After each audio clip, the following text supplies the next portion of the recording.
Yeah, that's a legitimate like type of quality people talk about with whiskey is like, hey, flavor, the nose, different notes, and mouthfeel. How well As it goes in in the mouth. thickness or thinness or syrupy or sickly, stuff like that. All this.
Welcome back, Mighty Vandals, the Tubs of the Club, the Idaho Vandals affiliate on the Big Sky Podcast Network. Today is the 2025 Big Sky Conference football preview show.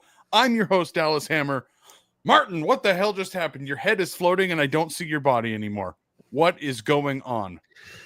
I have adult money and purchased a top 5 jersey, as one would say. And if you didn't watch the first 15 seconds of the show, as Brian described mouthfeel, is also wearing a Cal Poly football jersey. So for those of you good to be back listening on the show, you do not unfortunately get to see Martin rocking a Portland State Vikings jersey on the show. Top 5 Portland State Vikings. Camo jersey, digital camo version of the Portland State Vikes. What number you got on there, Martin? 5. 57. 57. So he's halfway to top 5. Yeah. You might have also heard he's brave, he's bold, he's Brian Marceau. I don't know what in God's name is wrong with Martin. I really don't, guys, but whatever. Anyway, this is one of my favorite episodes to do. Because but we're one of the main channels that does cover the entire conference, because hey, into the football season, we of course do our Sunday show that goes through, power ranks the conference for about half of the off season. This is kind of the launching point for that, the official launching point. So as always, good to be here. Guys, we're going to jump right in. We're doing this show a little bit differently than we've done in the past. Historically, we have gone snake draft, bottom to top, and spent, honestly, a lot of time talking way too much about Brian's beloved Northern Colorado Bears. So we have changed things up ever so slightly this year. We're going to hit the bottom tier, and we're going to talk a little bit about just the 3 dog shit teams in that tier. Then we're going to talk about the 3 teams in the middle tier very briefly on all of these, just kind of to say, hey, what's the important team to know in this tier? Who cares? Nobody. What about this tier? Nobody cares. Not really anyone. Then we're going to get into the top 6 teams. There is a very delineated top 6 and bottom 6 in the Big Sky. Those top 6 all expected to be in playoff contention, and that's where we're going to focus the most of our show. But Martin, you've kind of disappeared from us. I'm going to continue to just keep asking you to come back in. Bottom tier, boys. I'm just going to rip the Band-Aid off. The bottom tier of this conference is top 5 Portland State, Coward Poly, and Northern Colorado. Martin, I'm going to let you go first. Which of those 3 teams gives you any bit of interest? Which of those teams do you think could maybe finish? Now, let's not say the top half of the Big Sky, but at least not in the bottom. The next tier up. Exactly. I'm going to be honest. For me, I think, and this is kind of like, I hate to say, like, I'm going to like default to my dad probably saying that'd be Cal Poly, just on the basis of like, Paul Wolf has coached at Eastern before, so he knows a thing or two. I feel like I think, can do the most. I think the most, but I think they have the most, at least to me, having not watched Fudge all. I think they have some potential to like maybe take the jump to the next rung up that you guys have for your power rankings. Yeah, Cal Poly bringing back 48 letter winners, 4 starters on the offense and 5 starters on the defense. Brian, any thoughts about Coward Poly before I ask you the same question? No, I think Cal Poly's lost. And I mean, I really think if you're a Cal Poly Mustang fan, Bo Baldwin showing up for a couple years, turning like completely changing things up and bailing is honestly now it's one of the worst things that could have happened. Because I mean, back in the day, Cal Poly was at least like kind of okay if you squinted. This is a triple team option. They were fine. Yeah, and I mean, look, I'm saying this because this is a team that 2 years ago had Sam Heward, and that bought you some excitement for a minute, but it was the same Cal Poly it's been the last couple of years. So no, like so the way I would rank those 3 is Cal Poly, UNC, Portland State. But Portland State, just because we know Bruce Barnum is always able to make them kind of okay. But they're like a complete factory reset. At Media Day, Barnum brought up like he has no idea who a lot of their starters are going to be. So I don't want to waste time talking about Portland State. I mean, it's hard to not be jaded on the Vikings because we just know structurally what they are. And they're at the ceiling in football of what they're going to be, which is they might be kind of okay once in a while. So to me, Dallas, you teased it at the start. It's Northern Colorado. And I say Northern Colorado because of those 3 teams, I mean, obviously I just said Portland State's a little bit further usually, but Northern Colorado has been okay defensively for a couple seasons. I'm not going to call them good last year. I mean, they gave up 39 points per game in conference last season, but they have had at least games where their defense has kept them in it. Like their 1 win over Weber State, which that was Northern Colorado's defense what kept them in there. The thing to me that makes me say, hey, I'm going to pay attention to Northern Colorado a little bit, or like I'll turn on their stream at the start of the season before they've shown who they are, is this team scored 10 points a game last season. If Northern Colorado, but that's the second year in a row in Big Sky play, this team's averaged 12 points or fewer, 11 total touchdowns in Big Sky play last year. If this team has a F+ level offense this year, that could explain like 2 extra wins, and suddenly we're talking about a 3-win team. And to me, I mean, we know Ed Lamb's a good coach. He's had success in the Big Sky. I have never in my life seen a school be so putrid at any side of the ball for this long without getting at least 1% better. So to me, it's not that Northern Colorado is more interesting. It's that it defies my understanding of reality that this team could possibly be this bad for a 3rd year in a row on the offensive side. Yeah, I mean, just to, I'm going to say Northern Colorado as well, just to kind of circle off these 3 teams so we don't have to bring them up much more again on this show. I think we're all in agreement. Portland State, I mean, Bruce Barnum is a funny guy. Coach Barnum 69 on Twitter, like, okay, chuckle here, chuckle there. Outside of that program hasn't done shit since his first year. He was a finalist for the Idaho State job a couple years ago when Cody Hawkins took that gig. Nobody cares. Portland State is not going to do anything. I'd love to see CJ Jordan, former Vandal quarterback, win the job there, But outside of that, there's nothing else interesting about that school. They're going to get somewhere between 2 to 4 wins and just settle into the bottom of the conference like always. Cal Poly, man, if you're one of the 10 Cal Poly fans in the world, you get rid of Tim Walsh after 10 years. You have some good runs there with that triple option, but nothing really evolves. You bring in Bo Baldwin thinking you're going to turn things around, and then Baldwin leaves, Paul Wolf steps in, you've won 10 games in 5 years. Outside of an extreme, incredible turnaround, okay, cool. You win 5 games this year. Nobody gives a shit. You've won 10 in 2 years or 10 in 5 years. Like it's over. Terrible program. For me, I'm in the same place as you, Brian. Northern Colorado is the one that is interesting to me. Ed Lamb is 1-22 there. We knew Ed McCaffrey had done an absolute putrid job, completely destroyed that program. Man, if Ed Lamb can't get more than a couple wins out of this in year 3, it's time to drop back to D2. Northern Colorado can get the fuck out of the conference. At this point, there is no reason to keep trotting this program around. If Ed Lamb can't turn things around, and Ed Lamb's not he's not John Gruden dropping down to the FCS to turn this team around, but the guy is a winner at this level of football. If he can't do it, I question what is the plan in Greeley. But that's really it, Brian. Not a whole lot of interest out of those 3 teams. So any final points, boys, before we move on to the middle tier that's at least slightly more interesting? I'll take that silence as a no. Middle tier, Martin, between Eastern Washington, Idaho State, and Weber State. Which of those 3 teams do you think is the most interesting or could maybe sneak into that top 6 fringe playoff contender? I think, and I'm sure there might be some people on the Bengal cast that might like this or not. I think it'll be I think Idaho State is the best chance. I think that's probably a sentiment that is also parroted by the other. I'll make the case. I'll make the case for Idaho State because of those 3. Now, I actually don't think Idaho State's going to be the team that sneaks up out of those 3, and I'll talk about that in a second. But Idaho State to me is unequivocally the most interesting of those 3, or unequivocally the team that I will, for a fact, be watching on ESPN Plus more than Eastern or Weber State. Dallas, I'll let you make the case for whichever school you're going to go with. I just think my hot take is Eastern's on a steady trajectory down, and there is absolutely no reason to think that's going to change when they have a quarterback who can't really throw as the guy who's going to be leading their team this year. And Weber, similar, has been on a pretty steady trek downward the last few years, and their key contributors for last year bailed. So I know everyone has turnover, but when you're working your way down and you start to lose the guys who are better on your team, that's cause for concern. So Idaho State, 1.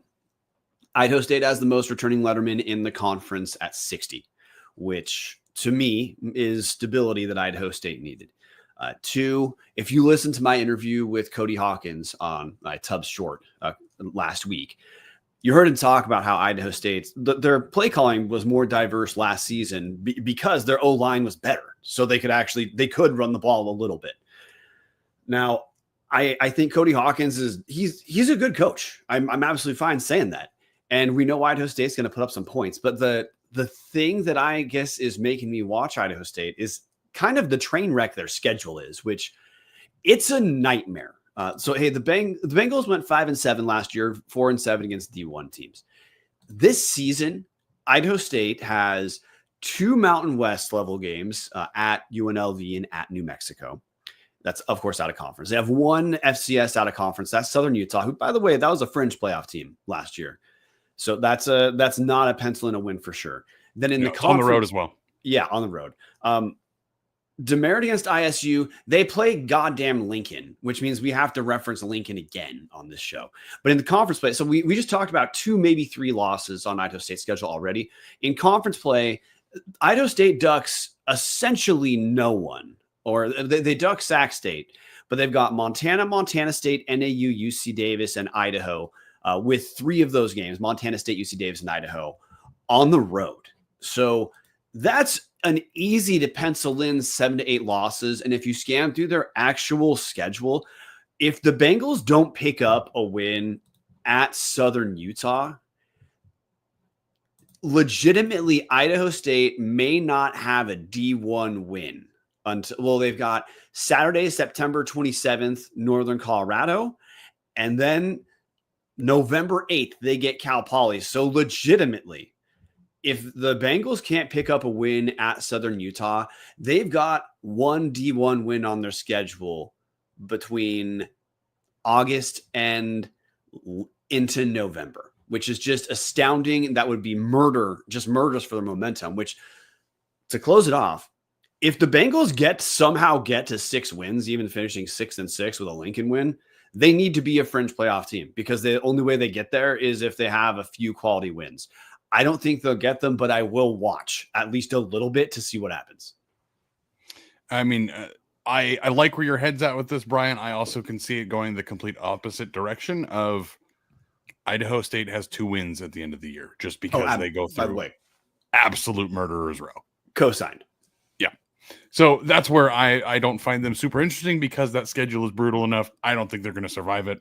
They might play some fun football. They might score a bunch of points, but man, by week 6, it's going to be over. At that point, you're talking trying to win out from there. It just, I don't see that happening. If for some reason they pull off an FBS victory, maybe they get that win against Southern Utah on the road, then yeah, this is certainly a team that I think has, like you said, 60 returning lettermen and a good, almost their entire offense back. This is a team that on paper, if they had a different schedule, this is probably a fringe playoff team. But again, when you get just handed murderer's row, what do you do? For me, in this middle tier, I want to hit on Eastern very quickly. They are not the team I'm going to pick, but we've alluded to it. They're the team closest to us. So I want to at least bring them up. That's also another really brutal schedule: at Incarnate Turd, at Northern Iowa, at Boise State, and then home with Western Illinois. Conference at Montana State, at Montana, Idaho, and Sac at home. Brutal schedule for Eastern. I think the best days are behind them. Heyo. Brian, like you said, Jared Taylor is going to be their quarterback this year. At least it's expected that he's going to be their quarterback this year. He was the guy at media day. He has 2 starts. He's been a runner first and foremost his entire career there. They brought back most of their offense from last year, except Efton Chisholm, one of the best receivers in the FCS. Eastern's got a young roster, an inexperienced QB, and a tough schedule. No one cares. They might put up 40 points a game, but they might allow 60. So they're going to be the exact same Eastern team we've seen, just circling the drain, headed towards the bottom of the conference. For me, the team that's most interesting is Weber State, and it's because this is the inflection point to me.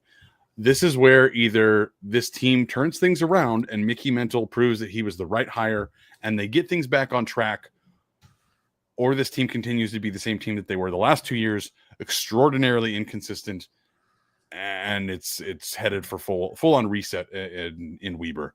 So they've got JMU, who's now obviously an FBS team, on the road. Then they go FBS Arizona as well. They're at McNeese. They have Butler at home. In conference, they have at UC Davis, at Montana State. They have Montana at home, Sac at home, and NAU at home. So another brutal schedule. They bring back 40 lettermen, not the most in the conference, but many of their lettermen did play last year and had fairly significant stats. They have a bulk of the roster back. Their issue is they don't have a quarterback. They have UTSA transfer Jackson Gilkey. He's the leader in the clubhouse at the moment. North Texas had a transfer, Cash McCollum, that also just came in. And then they have Dijon Jennings. He was the backup to Richie Munoz last year. So they've got 3 different guys that are trotting out at quarterback. For me, can this team find any consistency? Last year, they were the number 4 offense in the conference, averaging 32 points a game, but that was a complete mirage because they'd have weeks where they'd score 55 points, and then the next week they'd score 10. There is absolutely no consistency with this team, and it's been like that the last couple of years.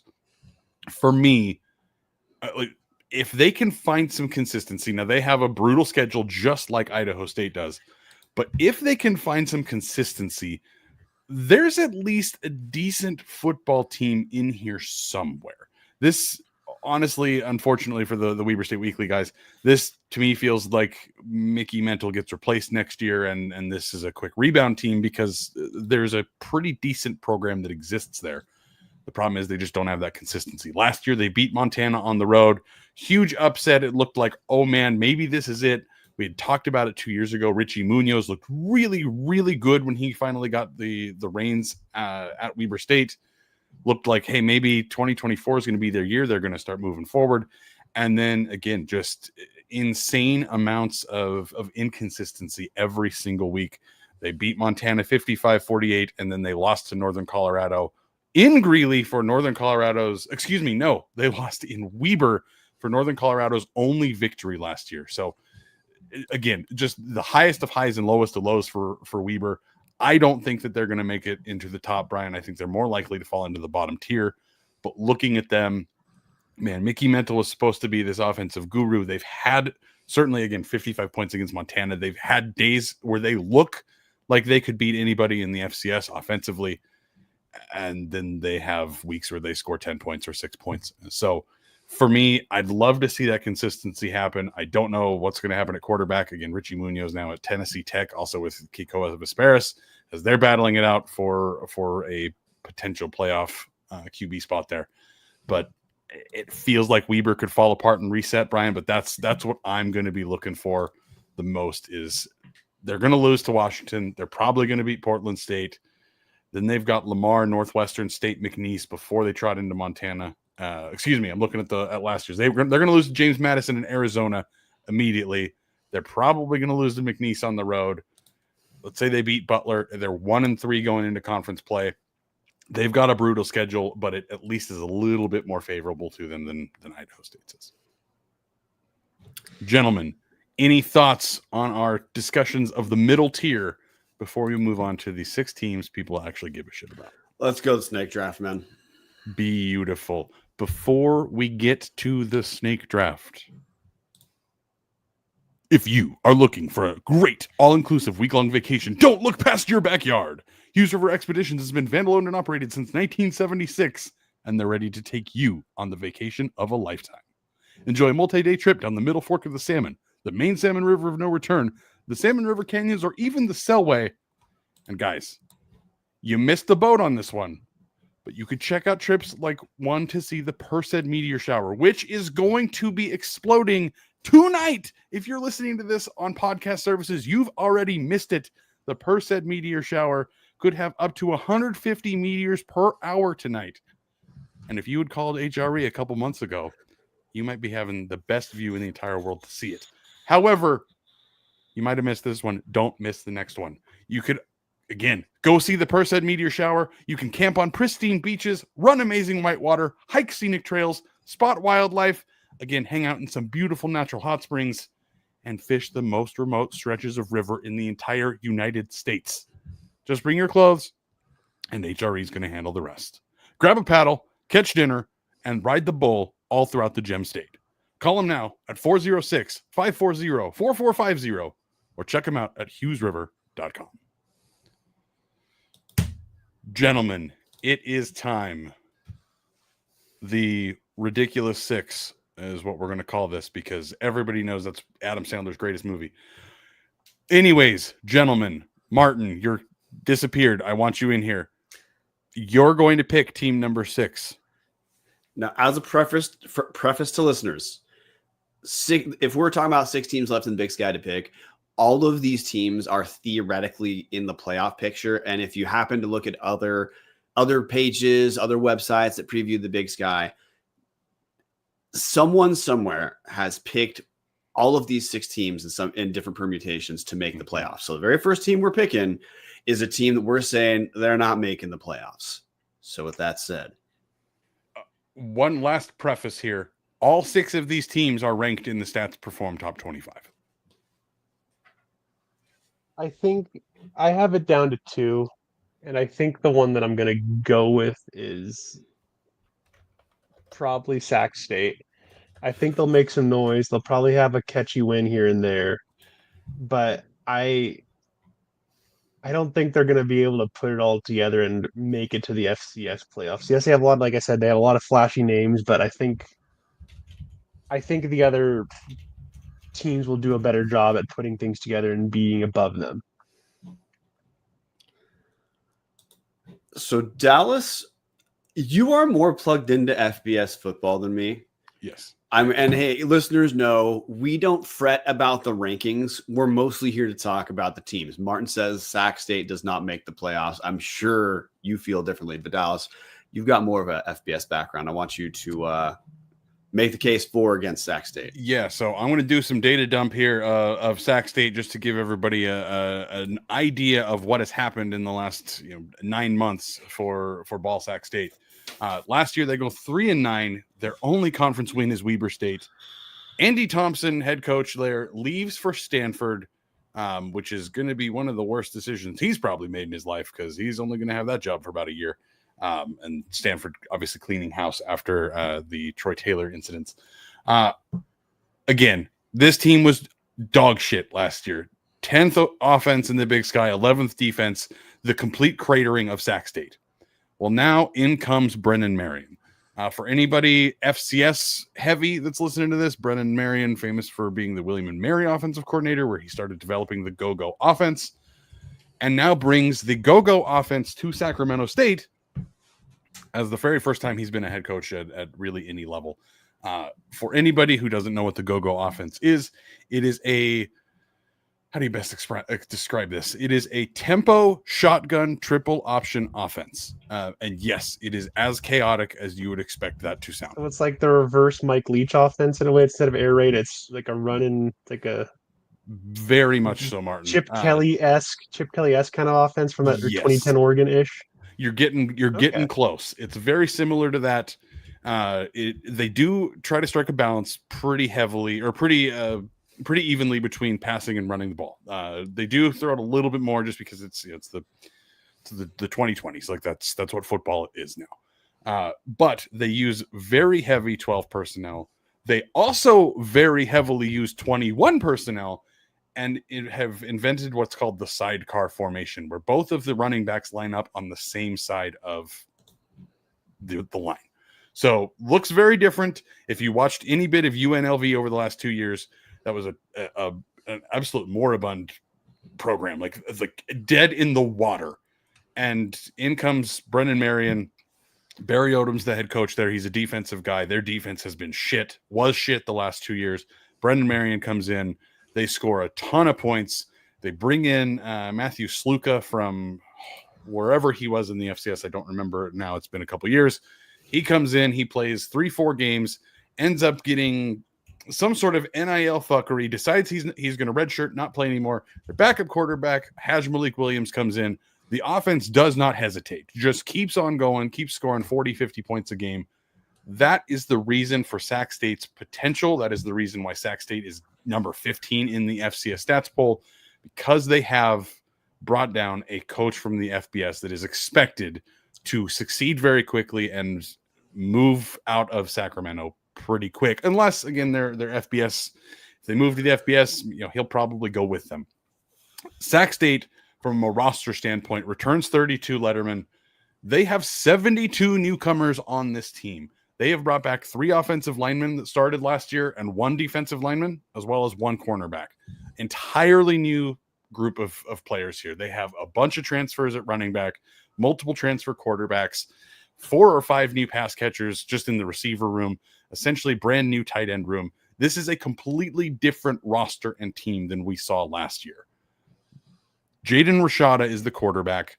Jaden Rashada is maybe the poster child of NIL in honestly, just in general, has moved around all sorts of places across the country, has now come down to FCS Sacramento State.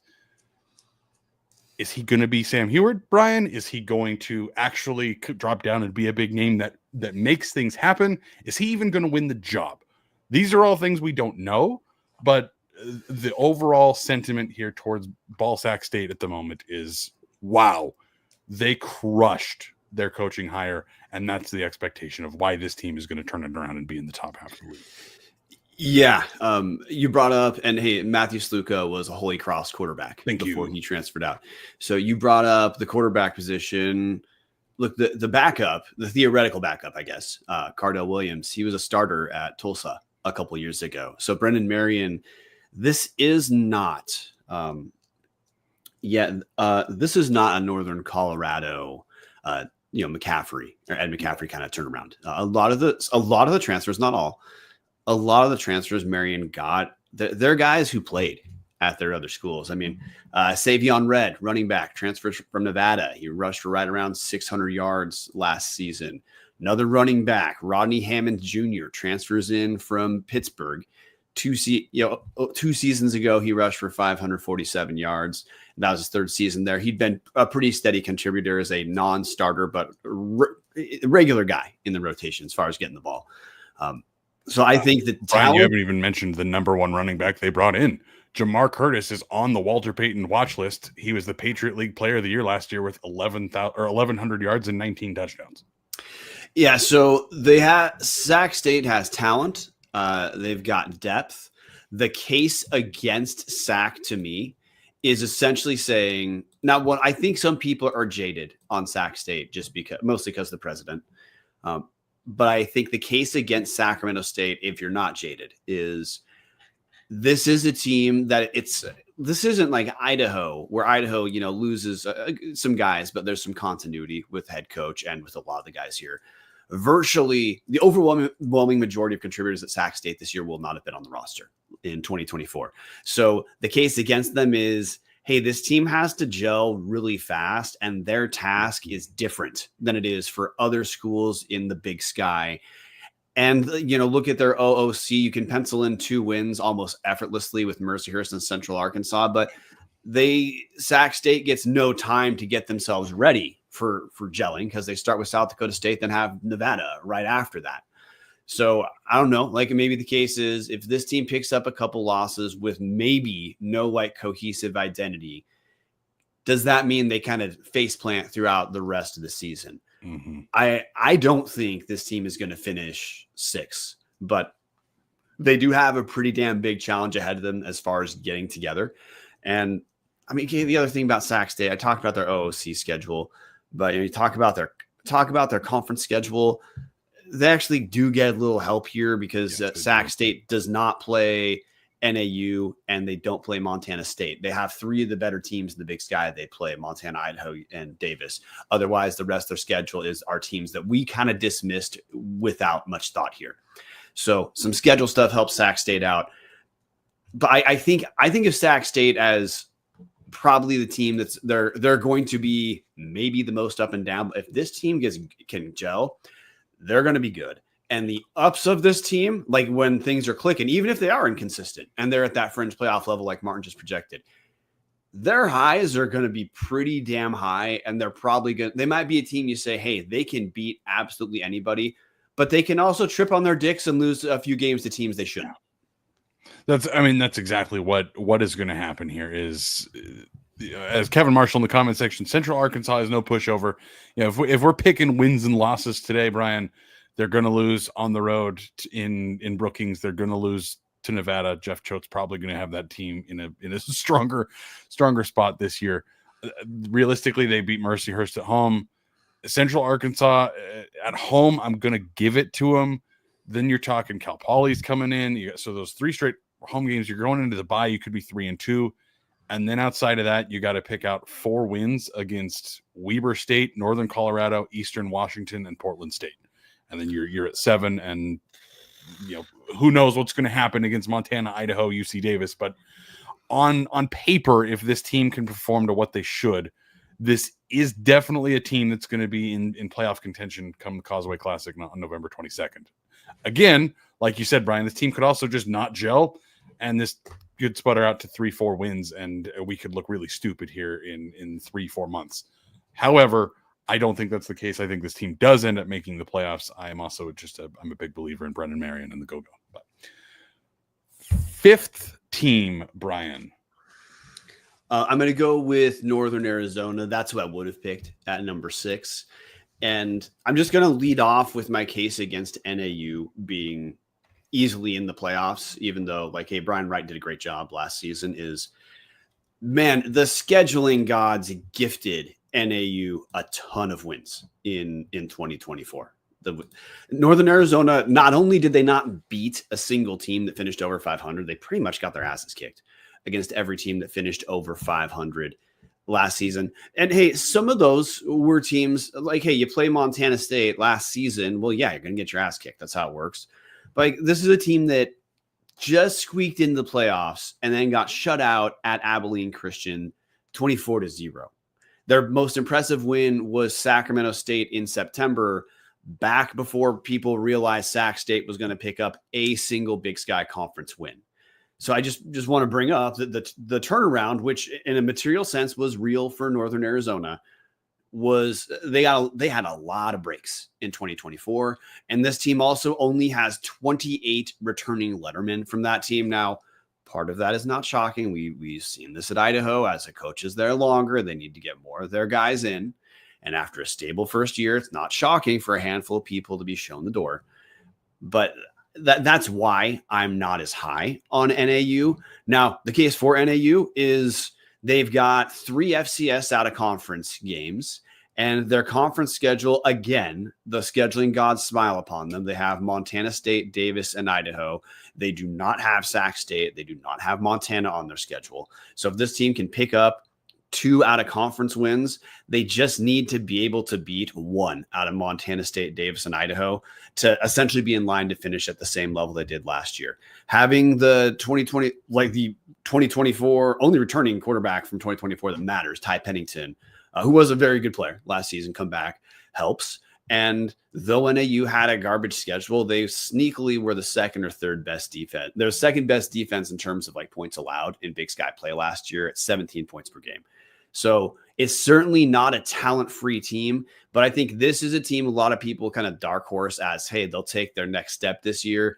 And I say no. I think they'll at best hold serve. Yeah, I tend to fall in the same realm here. I would have had them at 5 or 6 as well. This feels like the right place for this team.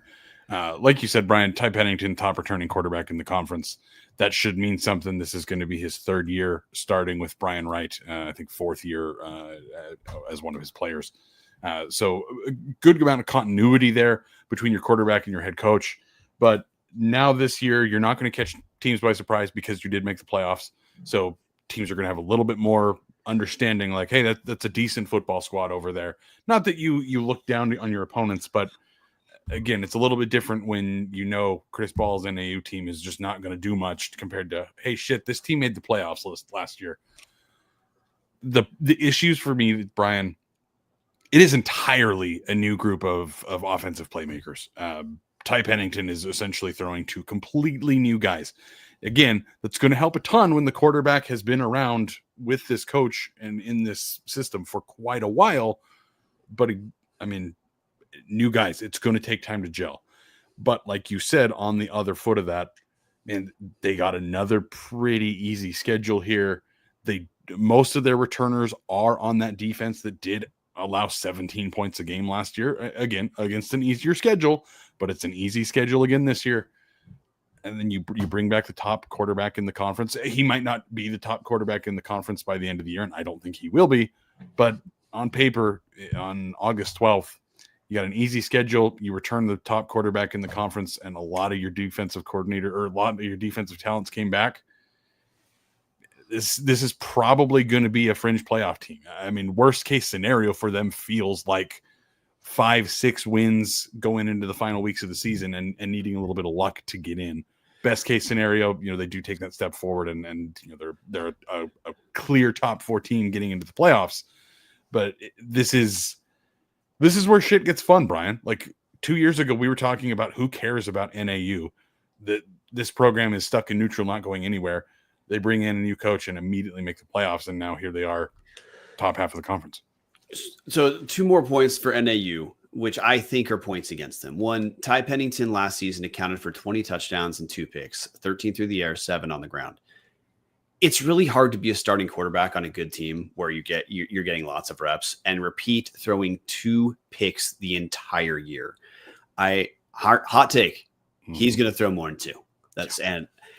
And NAU had he did that on a very favorable schedule. and was not able to contribute anywhere near the same level when the teams were above 500.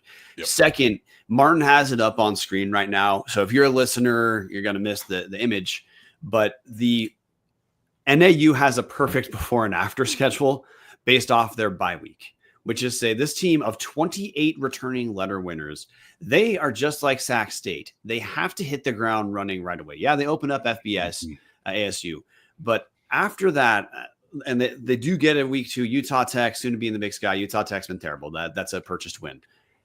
After that, it's a kind of tough run of Southern Utah fringe playoff team, Incarnate Word playoff team, top 5 Portland State garbage, Montana State, UC Davis. That's when they hit their bye. The Lumberjacks have to pick up at least 2, maybe 3 wins in that run, if they're at all going to be in the playoff discussion. Because after their bye week on October 18th, if they only have 2 wins, they're going to have to run the table to even be in the discussion. And Idaho is in their second half of that season. The other part being it's the second half minus Idaho. It's all teams that we laughed off at the start of this season. So I think that's a demerit against them because it is a unique challenge to have 28 returning lettermen and say, yeah, you guys got to figure it out right away. Very, very quickly. Any other thoughts, gentlemen, on Sac State or NAU before we move on? I will take that silence as a no. Very quick interlude because NAU was the perfect time to bring this up. NAU on the calendar, Utah Tech and Southern Utah back-to-back weeks. Reminder, everyone, those teams are coming to the Big Sky / coming back to the Big Sky next year once Sacramento State has left us. I am not going to use this Patreon's name because they just didn't want it out there. But I did get a message from one of my favorite patrons today letting me know the opportunity to name the new rivalry trophy between the Southern Utah Thunderbirds and the Utah Tech Trailblazers. Between Salt Lake City and Cedar City, there are towns called Fillmore and Beaver. So we are going to start pushing this as the Fillmore Beaver Cup between these 2 Utah schools. With that said, gentlemen, team number 4, this is where things get very difficult. Obviously, Sac State and NAU, I would say, are a step behind the Montana schools, Idaho and UC Davis. And we're going to get nuts here, guys. Number 4, the Montana Grizzlies. The Montana Grizzlies are the most interesting team to me of this entire conference. Not interesting in a good way. Like I don't care about them and I hope they lose everything. But Montana, man, they have an easy schedule every year. That's consistently what they do. They've got North Dakota and then a bunch of cupcakes. In conference, they have Idaho. They go on the road to Sac State. Hold on, Dallas. You forgot regional rival Central Washington. Oh, yes. Season. Sorry, I should have pointed that out. They do have what a hell of a matchup that's going to be. Central Washington versus Montana. Montana is going to have a good record. They are not going to finish 4th in the conference. They are going to finish higher than that. They have a dog shit schedule like they do every single year. As again, one of our patrons mentioned in our comment section, vaginas, just complete vaginas, just the easiest, softest, simplest schedule of all time every single year. However, this team returns 28 players, very similar to NAU. This team just doesn't have a lot of guys coming back. Preseason team, Eli Gilman is still there. Peyton Wing is still there. They brought in Michael Wortham from Eastern, who was, an athlete, kick returner, backup quarterback, receiver. He looked great there, and maybe he'll become Junior Bergen. Maybe he's going to pop, but he also could go to Montana and die, much like most skilled players end up doing. Minor correction. Peyton Wing is a transfer. He was all Big Sky. He's a transfer from Portland State. You. He is Portland State. Thank you. I recognize the name. Thank you. Transfer from Portland State. So, again, there is some talent here on this team, and it's Bobby Houck. Like, it's going to be a well-coached team. They're probably going to win a bunch of games, like 17-14 or 17-7. It's going to be the same old Montana that we see every year. However, I think that this might be the year we start seeing the cracks form once again in the Houck regime. There's a lot of changes on this program. Brian, you're more dialed into Montana, so I'll let you tell me how I'm so wrong here. But man, this is not the same team of 2 years ago. This is who I would have picked here as well. And you covered the case for Montana. Their schedule protects them. Montana would have to just have a catastrophic showing to finish worse than 7-5 with this schedule. Of course, that Central game doesn't count as much for playoff positioning. There's two questions that Montana has to answer. One is offensively, the Grizz just haven't been that good for a while on the offensive side of the ball. And this team, look, Eli Gilman does return, but Gilman does not get the touches at Montana he would get at any other school. That's just not how Bobby Houck has been. This is how he's been with his star players. This is who he is. If that changes this year, it's an anomaly. Do not gamble against it, or do not gamble on the change taking place. Second is you brought up Michael Wortham. If he's going to be a Bergen replacement, he has to be All-American level again, and teams have to be willing to kick to him because we know at least as like a wide receiver, Houck barely used Bergen. Bergen's made the 49ers roster so far, and he did not get that many touches at receiver last season. Not enough to be one of the first two All-Big Sky teams as a guy who's in the NFL right now. So, and look, hey, you've talked about this before in previous episodes. Brent Peace is the OC. There's limitations with Bobby Houck, but also, I mean, Peace is a guy who's just he's at Montana and not places like Auburn where he used to be or Florida where he used to be because that's where he's at this point in his career. There are some ways offensively where the game seems to have passed him by. Usually Montana is bailed out because they kick ass defensively year in, year out. There are 0 returning defensive starters for the Montana Grizzlies. It is, if you are betting on Montana to show up the way they had been in previous years, and last year the defense took a step back compared to previous years as well. This is a Montana team that did not receive a first round bye and got absolutely murdered by South Dakota State in the second round. You're gambling on Houck being able to make these guys cohesive instantly. Yes, you've heard that repeated over and over on different teams. That is the challenge of college football in 2025. And Houck has been good. He's only been good at Montana. This is a challenge. This is legitimately maybe the first year I've watched where it is on the table that Montana defensively kind of bottoms out relative to what we've seen. Or because and I say that if Montana's just average defensively, they're going to have to change something what they do on the offensive side of the ball we have not seen for multiple years to make up for that. So I think there's a lot stacked against the Grizzlies. Additionally, they lose that D2 game to open the season. I mean, look, I know other schools have FBS games there, so you say, hey, lots of teams have that thrown out. But that is, to me, that's not insignificant in understanding the Grizz. And this last point to talk about offensively, Montana is not yet clear on quarterback. Keeley Ayat, redshirt sophomore, he's returning, but he did not win the job last year. Logan Fife's gone. He's in a competition with Jake Jensen, who's a redshirt senior transferred from USC, never threw a pass at USC. So what we have at quarterback now, Ayat can run the ball for sure. Like that's a meaningful threat that he adds to Montana, and Gilman can run the ball too. So that's what you say relative strength is. But Ayat has had trouble pushing the ball down the field. And if you're going to be a team that's run heavy, usually the passing counter for that is play action, go over the top. And I don't know if Montana can do that. And they're going to be doing it with receivers who are unproven. All the contributors from last year in the receiving room are gone. So a lot of questions. Now you might say, hey, Josh Gale, tight end transfer from UC Davis. A couple years ago, he was an all Big Sky level player at Davis before he either lost a job or got hurt. I don't know, but he was. Maybe he matters here too. Montana's had talented tight end the last few years and just doesn't use it.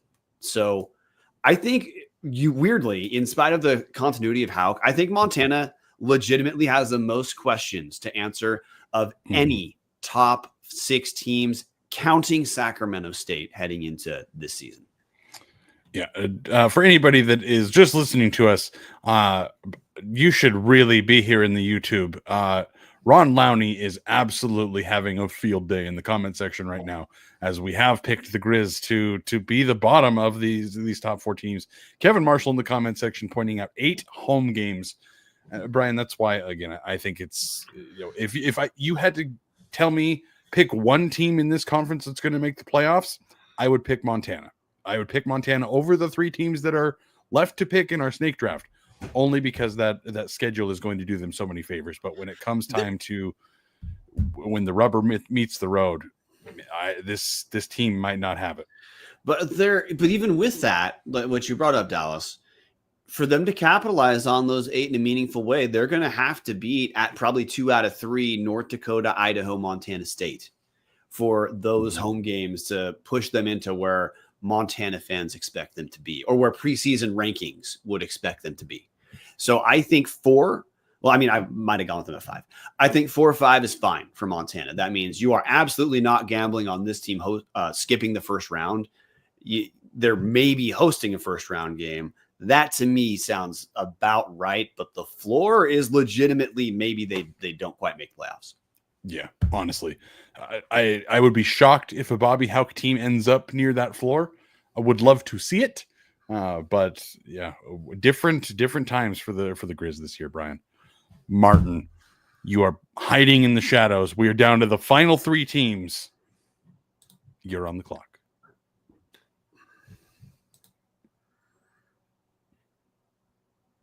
As much as it pains me to say, I think I'm going to go Idaho here. I think it just kind of makes the most sense for them to. Out of the 3 that are left, I think Idaho is probably the best fit for number 3. How dare you be logical and reasoned with this, Martin? Brian, I'm going to let you take the wheel first. Where do you want to go with the Vandals? I'm going to pretend I'm not an Idaho fan, but just FYI, this is for next week where we do the cover the entire Idaho season. The more I talk Idaho, the more I like Idaho. Number 3 in the conference, you're in discussion for skipping the first round of the playoffs. So not a catastrophe to be here. The case against Idaho, everyone in the nation knows, is first-year coach Thomas Ford. And look, Idaho did get hit a lot with transfers. They have the second most returning letterman in the conference at 56. So a lot of depth pieces remained. So I really feel that FCS media understood Eck leaving and Idaho transfers leaving quickly as this catastrophic event, and then did not continue to keep the tally at schools like Montana State, who has fewer returning lettermen, or Montana, who has far fewer returning lettermen. Mm-hmm. But those are things Idaho's got to answer. The case for Idaho is, one, the O-line's gotten a little bit better every single year, and Idaho returns the overwhelming majority of that O-line, headlined by preseason Big Sky pick Nate Azapardi, who's also a 2024 honorable mention. Second, every team who's not NAU does not have quarterback continuity from last season. Mm-hmm. But Idaho is a school like Sac State where I think that's an upgrade this year. Joshua Wood transferring to Idaho from Fresno State. Look, last year he played sparingly as a passer. He did play in every game as a rusher. Rushed for 6 touchdowns last season, threw 1 passing touchdown, 1 interception in his lone start in the Potato Bowl. But the observations we've had from practice is Joshua Wood is going to be a weapon on the ground that Idaho did not have last year, and it's going to be a problem for most Big Sky teams. Lots of Big Sky teams have their offense buttressed by a quarterback who could run. That's not been Idaho's story really for the last few years, other than opportunistically with McCoy. He can more extend plays. Wood can extend plays and make plays. So that's a huge point in Idaho's advantage. And I guess the other point in Idaho's advantage, if you look at their schedule, there's a little favors, not a ton. They've got 2 out-of-conference FCS games that you should pencil in as wins, St. Thomas and Utah Tech. And they have 2 FBS games against Mountain West level teams. If Idaho can pick off one of those, 3 wins heading into conference play is a gigantic deal and is, in my mind, on the table for Idaho. I guess I don't want to take everything here because we're going to go further into Idaho, but I guess the thing to me is Idaho lost less than a lot of people think, although they do have a lot of starters to replace, especially on the defensive side. But we've been on record. We're on the record. We think Court Dennison may be a huge upgrade on the defensive side of the ball. And just with the natural maturation of a lot of the depth pieces from last year, and look, including guys who played starters roles, like Zach Krotzer and Sam Brown on the D line, they played starters roles. Isaiah King, linebacker, he made honorable mention All Big Sky last season. That's a starter. There's still questions, but like there's a lot of pieces in here that contributed last year as starters or as depth on a team that made it to the quarterfinals and picked up 10 wins. So I guess that's my basic case for Idaho. I mean, again, we'll get much more into Idaho next week. When you look at Idaho from I know that virtually everyone listening to this is an Idaho fan. When you look at it outside of the Idaho ecosystem, you see the same thing that happened last year, which is, wow, almost every single name from this team is gone. It's not as egregious this year as it was the year before, but we've seen it already. Idaho replaced almost everyone last year and ended up maybe being a better team in the long run than they had been in X first 2 years. There's a lot of question marks. There's a lot of relying on things to hit. Thomas Ford has not been a head coach at this level. He's been a head coach at Simon Fraser, has not coached as a head coach in American college football. Technically, there's a bunch of new faces on the secondary, bunch of new faces, honestly, on both sides of the ball. First-time offensive coordinator, defensive coordinator who has been a defensive coordinator at a Power 5 school, but hasn't been a coordinator in a few years. There's a lot of question marks. Is Josh Wood dropping down from the FBS? Now, he has a lot more playing time than guys like Sam Heward and Jaden Rashada have had. A little bit different story coming down for playing time rather than being the big recruit that can't find a place that he can even play or see the field at. However, we've seen this happen before with Idaho. The more we've talked, Brian, over the summer and throughout this fall and what we know about this team, I personally would put Idaho higher than 3 only because of what I see that ceiling as. Again, Joshua Wood gets hurt or Joshua Wood does not have the impact that it's expected he's going to have. Thomas Ford maybe struggles a little bit taking over this program for the first time. Maybe Matt Linehan takes him a while to get into the rhythm of play calling. Like, there's a lot of question marks. But I think at the end of this season, this is a team that is set up for more success than a team like Montana is. With that said, any final thoughts on Idaho? I mean, just the other thing I want to bring up is Idaho. The story on Idaho is guys, like you brought up, guys lost, especially on the defensive side. Running back room completely comes back. Like we already talked about, most of the O-line comes back. Wide receivers change over, but if there's a single position, it's a new quarterback too. So like, no matter what, there's like rhythm. Having to establish rhythm is new for this team. That doesn't change, and that is not different from most teams in the Big Sky. So I don't know. The more I talk about Idaho, the more I just think the traumatic loss of Eck and players at the same time just reverberated throughout FCS Nation, let's say, in a different way than the losses other schools that are above Idaho, even above Idaho right now in our list, faced. But to be fair, it is Thomas Ford's first time as a head coach. We believe in him, but if you're not a Vandal, what you see is, a head coach who I don't know nothing about. Let's see what happens. Yep. Again, if you're dialed in, there's a lot of reason to be optimistic about this team. There's certainly question marks, but every team's got question marks. Brian, we are down to our final 2 schools. Who are you taking number 2 overall? Man, this one's tough because I actually think both of the teams above Idaho have just as many questions as Idaho. I'm going to go with UC Davis, number 2. It's very close to me, UC Davis. And hey, that everyone knows who that means. Dallas, you're going to pick, but we'll talk about the team we're talking about first. UC Davis. The case for Davis is this was a good defensive team in 2024, which it gets a little bit undersold when your team in conference scores 40 points a game. Mm-hmm. But Davis was sneakily, again, they're the number 3 defense in the Big Sky. This was a team that finished in the quarterfinals. We'll talk about the guys lost in the case against Davis on the offensive side of the ball. But this team returns some All-Americans on the defensive side, particularly like Rex Connors, Defensive Player of the Year preseason, first team All-League last season, and defensive back. And then Porter Connors, linebacker, who made second team. Those two guys, now David Meyer is gone. Just in case you're curious, last year he's a redshirt junior, but he's not on the roster this season. Those three were a wrecking crew against virtually all of the FCS. Rex Connors was the big one. He's back, plus Porter Connors, very good player. So that's part of the case. Second, Tim Plow was first-year head coach last season, and at the very least, he shows he knows how to run a team. So there's no real question about Tim Plow as an offensive coach or guy leading the team. They're not clear on who their quarterback is. It's right now it's competition. That in the spring it was announced that redshirt freshman Caden Pinnock had a narrow advantage over senior Grand Harper, but it was understood as narrow. In the fall, there's not been an official starter announced. So, hey, that's a question. And Land Larison, to me, he's the guy I would have voted as Offensive Player of the Year last year, although Tommy had a lot of stuff to pick against.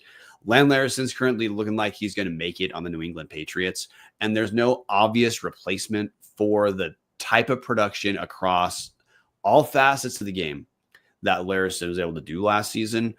But that's where if this was Idaho, like last season, losing Hayden Hatton, what Tim Plow would probably say is, well, yeah, our contribution is going to look different. But Plow's an offensive guy. He's a well-respected offensive mind. He's a longtime OC in the Big Sky. So to me, the big case for Davis is, one, defensively, they're good. They return a lot. But second, if this team is going to have a question, you would want it to be on the offensive side of the ball. And that's where this team feels uncertain. Mm-hmm. Well, and for me, Brian, it's if their biggest question mark is who the hell is going to be their running back, man, Alonzo Gilliam was fantastic before Land Larison showed up. And then all of a sudden, Gilliam leaves as one of the most decorated, best running backs in the conference in 20 years. And Larison makes him a complete afterthought. Am I saying that whoever steps in for Land Larison is going to be Land Larison or better? No. If you're going to replace a position, running back is probably the place you want to do it. I mean, we've seen Idaho trot out dude after dude after dude and be able to at least survive, even in the weakest years of the Petrino regime. Guys like Andre Carter were still able to show up and still pop and still get the job done. So if that's your biggest headache here, man, this is a team that's loaded. Their offensive line is going to be good. They bring back multiple pass catchers that were very good last year, multiple guys that are on the preseason team this year. Yeah, including tight end Winston Williams, first team All Big Sky last season. And UC Davis does use tight ends more than most teams in the Big Sky. Yeah, like this is there's always a question about Tim Plow taking over, the guys that are promoted up to the position. Can they continue it rolling? Aaron Best looked like Eastern was going to keep on rolling. And again, as I said earlier in the show, their best days are behind them. UC Davis could absolutely see the same thing. Tim Plow could slip here in year 2, and 3 years from now, they could be middling to the bottom end of the Big Sky. I don't know that that's going to happen. But right now, year 2 of Tim Plow, you bring back so much talent from a team that was very good last year. Yeah. 50 returning letterman.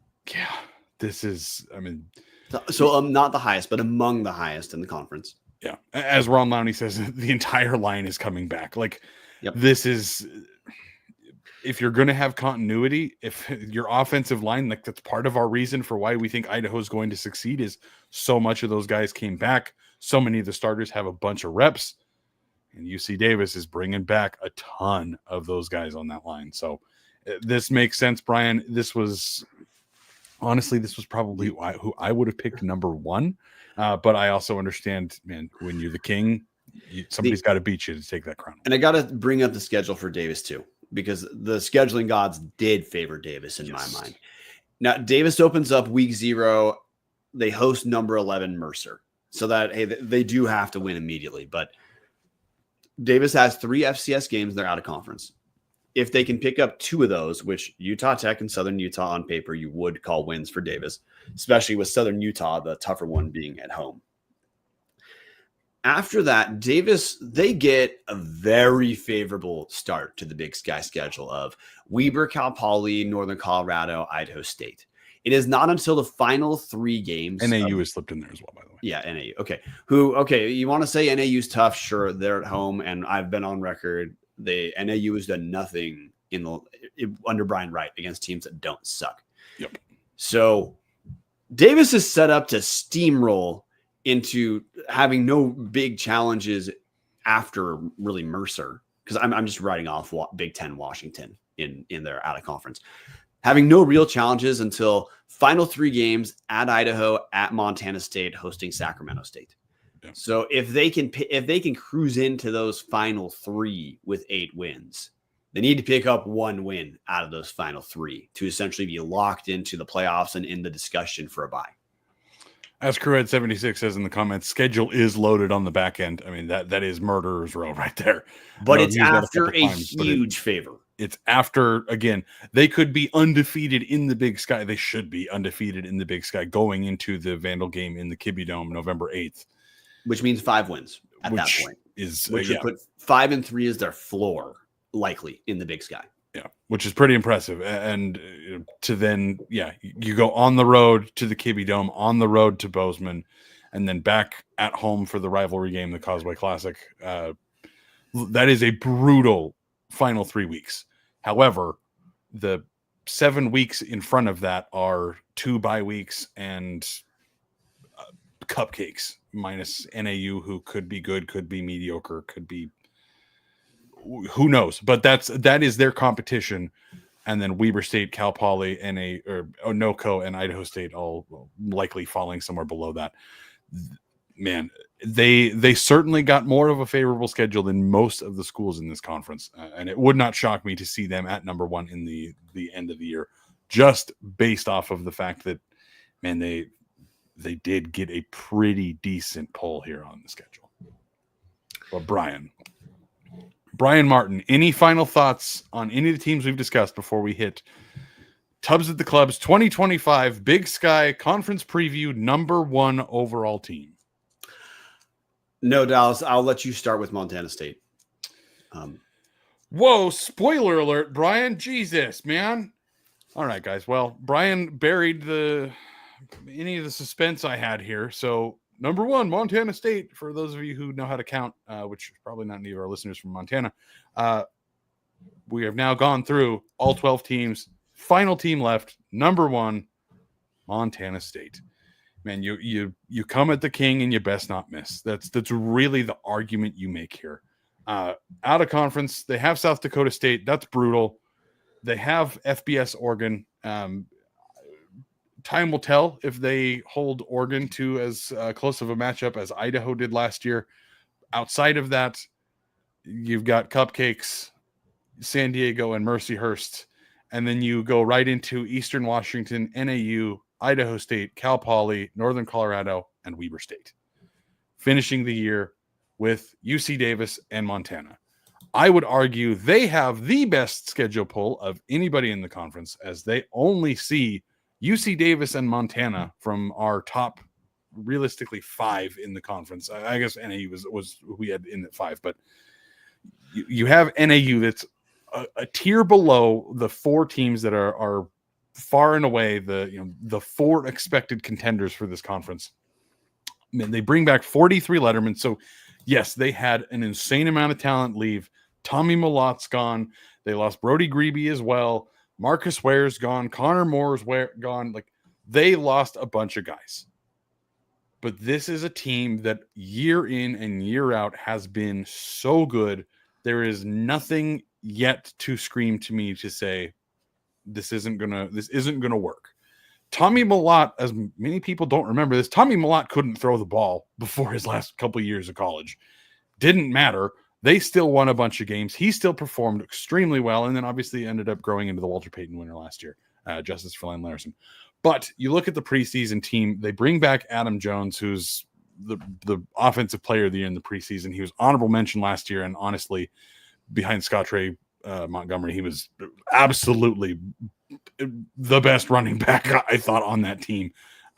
Now he's going to have a chance to truly shine. Taco Dowler is still there. And hey, Julius Davis from a couple of years ago, who was their old number one running back, he's back. Thank you. So again, Julius Davis back. Titan Fleischman is back to lead that offensive line. On the defense, they have Kenneth Iden IV and Paul Brott, who have both been year in and year out, all conference type guys. Yes, they lost so much talent, but Brent Vegan is 47-10 in the last 4 years. This team continues to reload, continues to just figure it out, man. Justin Lamson from Stanford is expected to be their quarterback. He's a little bit better at running than he is throwing. We'll see what happens there. But again, Tommy Mellott couldn't throw the ball the first few years of his career. He was realistically a run-first guy, and it didn't matter. This team still just ran over anybody that was outside of the Dakota State schools. Until somebody knocks them off, man, this is still the most loaded team. They still brought back a bunch of guys. There's no reason for me to say Montana State's going to be anybody other than number one until it actually happens. Well, and this is a team last year. Their average Big Sky game was 41-16. That means the depth pieces who returned got a lot of play. And if you look at that 41-16 average, Montana State wasn't taking gigantic steps backward while the depth pieces were there. Now, I do think the high end of Montana State losing generational talent on the O-line, quarterback, and defense, I think that means this is not look, you're not talking about this team as the number 1 or 2 in the nation. I think that certainly is a step back this team will take. But as you referenced, this is mostly, and virtually everyone is picking Montana State as far as like media polls. Like, hey, media poll, coaches poll, pick Montana State number 1. This is more an endorsement of Brent Vegan in how the program he has taken to a new gear in his 4 years here is just look. The program is steady. They've got money based off of their really the entire university's run of success, both academically and athletically. Mm-hmm. And Vegan's lost guys each of these last years. They've had offensive line transfer out to higher level schools. And they've just replaced him fine. So there's no reason to really think the O-line is going to take a big step back. I think it'll be maybe a baby step back, but that's still maybe the best O-line in the entire Big Sky, if not one in the nation. And if you have that in place, it almost doesn't matter who's behind that O-line. They're going to contribute. And Montana State has some pretty good talent. So like the fact that Justin Lamson, who, by the way, hey, a quarterback who doesn't pass that well but can run the ball, sounds kind of familiar at Montana State under Brent Vegan. So I think that's going to be just fine. I do think that they will take a little step back because there's no way Lamson's going to be Tommy Mellott. No, but can he be a guy who can contribute in the +1 run game and hit some open guys while teams are terrified of Montana State running all over him? Probably. So, if that's what Montana State can do, they're fine. And like you touched on the schedule, but essentially the first 2 weeks are tough for Montana State. The last 2 weeks are tough for Montana State. That's a lot of time to develop momentum throughout the course of the season.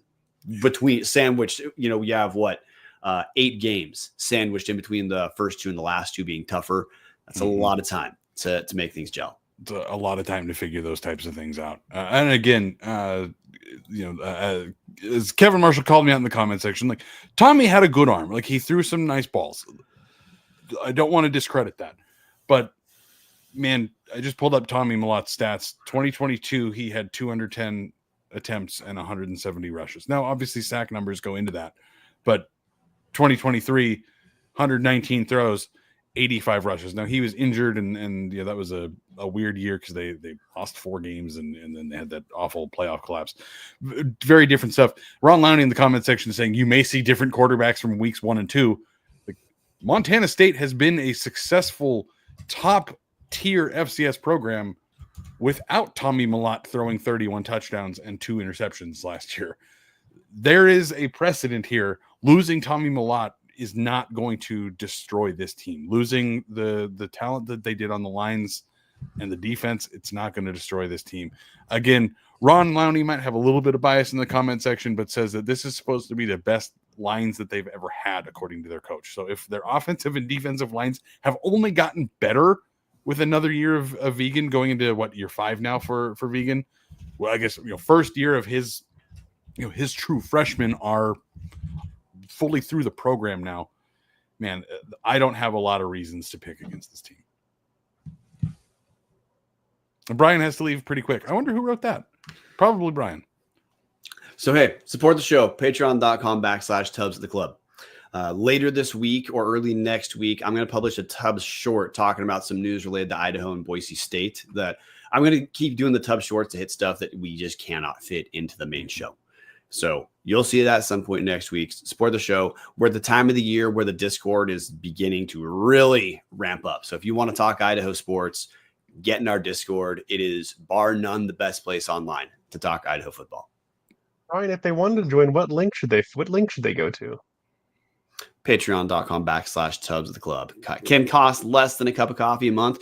If you want it to cost more, we're not going to stop you. Again, guys, thank you for coming out to the Big Sky 2025 conference preview on Tubbs at the Club, the home of the Fillmore Beaver Cup. Gentlemen, with that said, we will be back. Well, you two will be back. I might try to make an appearance in recorded form as we go into the Idaho preview, as we are just a few weeks away from Idaho, Washington State on the Palouse. Brian, you have your hand up. Yeah, we will be recording it. We'll need to record a team bit later next week. Dallas is out of town, and I want to make the Idaho scrimmage on Tuesday so that we can have a little bit more substance we're talking about as far as we're talking Idaho's entire season. On this show, we do as little speculation as we can. We talk about real things. So do that. We have to actually be at the scrimmage. Martin, you going to be at the scrimmage on Tuesday? Work and other medical stuff might hold me from that one. I know for sure I'll be at like the Saturday practice stuff just because it's my freest time. But okay, well, I know since I've been at practice, I'll be there. I'll be able to contribute a lot next week, and there'll be a little less restrained Martin next week, I think.